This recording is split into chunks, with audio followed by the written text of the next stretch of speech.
The UFC 309 press conference just wrapped up, and it was way more eventful than we all could have thought it went.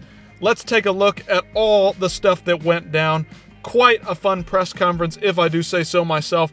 We start out here with the Ducks are here, the Ducks are here. The Ducks are in session. Jon Jones is ducking Tom Aspinall, and it's as blatant as it ever has been.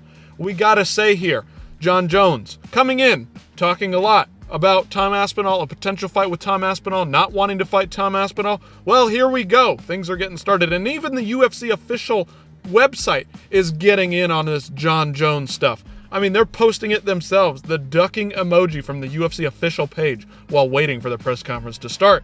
And Jon Jones, he came out. He was talking a lot. He said some stuff. He was saying, typical stuff. New York crowd, you're great. I love being here. Home crowd, home state, all that hullabaloo.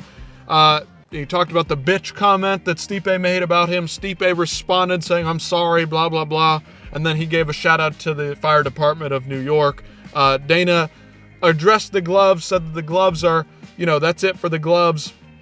Whatever. It was my fault. I decided, which may or may not be true. Ultimately, the knockout data on those gloves, not really playing out quite the way we wanted it. And then we saw that Jon Jones said that he was not comfortable with the gloves, so I think that probably made Dana go, yep, we're not going to do the gloves. But anyway, we move on. Dana talking about the gloves, but then somebody asked him a question, I think it was Oscar Willis, about who's going to be next for the main event winner. Who is Jon Jones or Stipe Miocic going to take on next? And he said this. The winner should absolutely fight Tom.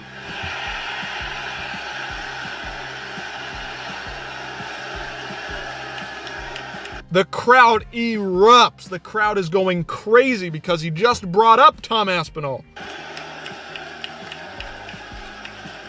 Jon Jones playing it up. Stipe doesn't care. Whatever. Tommy. Dude, that's the fucking crowd, man. This is the crowd I like.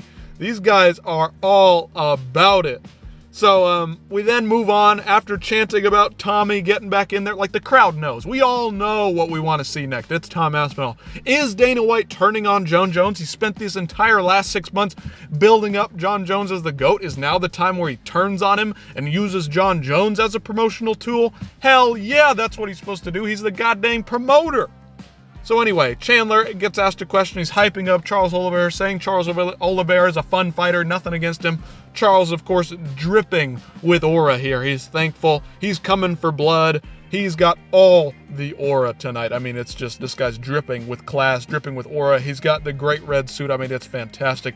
Bo Nickel, he said he's better everywhere against Paul Craig. It is what it is. Paul Craig says he's got one win, one way to win, and he's super dangerous and this and that. It was just average press conference back and forth between Bo Nickel and Paul Craig. Jon Jones said he's focused on Stipe Miocic. In this one, he's not looking ahead to Tom Aspinall. They keep asking him about Tom Aspinall. He seems to not want to talk about Tom Aspinall anymore. Bo Nickel got asked about Trump. He just won the presidency, as many of you know. Big deal over there for a lot of the MMA crowd. Bo Nickel's good friends with President Trump. They ask him if he's going to be there. Bo kind of no-sells it. Dana White sitting there smirking. It's very likely that Trump shows up. Bo says it's going to be a special night. Chandler kind of clarifies what he said about Charles Oliveira being a quitter in their fight before. Somebody asked him, I think it was Ariel in his interview, asked him if he still thinks Charles is a quitter. Chandler clarified yesterday, so he just clarified that tonight. Stipe gets asked about Tom Aspinall, says that he's going to wait till after. We'll focus on Tom after. We'll talk about it after. Jon Jones, something happened there where the lady that helps Dana White, his assistant, came over and was helping Jon Jones with something. That was a little weird. Never seen anything like that before. Charles Oliveira, somebody gets asked another question regarding Charles. He's just all aura, man. Like, his questions, answers don't even matter. The dude's dripping with legacy aura. It's all about him and the belt next. Old man Stipe gets asked about Jon Jones being the GOAT next, and Stipe no-sells it. He doesn't care. It doesn't matter to him. He's smiling because he knows that he's probably going to knock out Jon Jones. That's what he's thinking.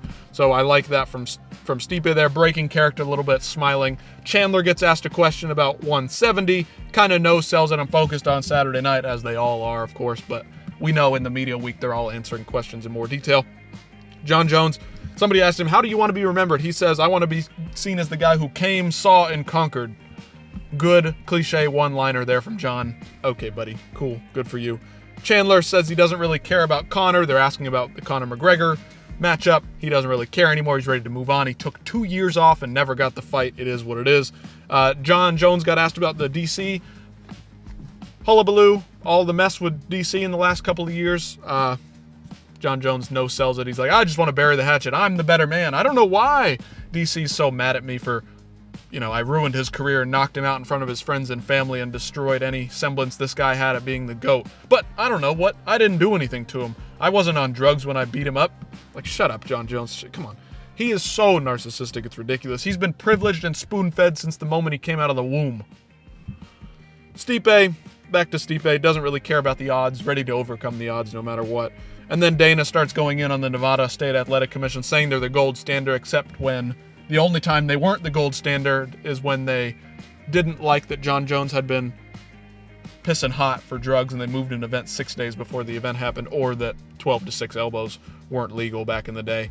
Anyway, and then we had John Jones and Stipe facing off. Stipe reaches the hand out to shake hands and John Jones nods him off because he says it's personal. When you call me a bitch, you're attacking my family. That's what John Jones was saying to start this off. Come on, man. Like, he said, let's go, bitch. I'm ready to go, bitch. Like, that's not a direct attack at you. I know I made a video earlier in the week and they were both messing about it. He did not mean it that seriously, John Jones. Come on, get over yourself. John Jones, the biggest narcissist and egomaniac I have ever seen. Will he fight Tom Aspinall next? That's been the big question because the crowd was going absolutely insane for Tom Aspinall. Didn't really seem to care much for Stipe and John Jones. Very interesting there. So let me know what you guys think about the press conference down below, and I'll see you in the next one.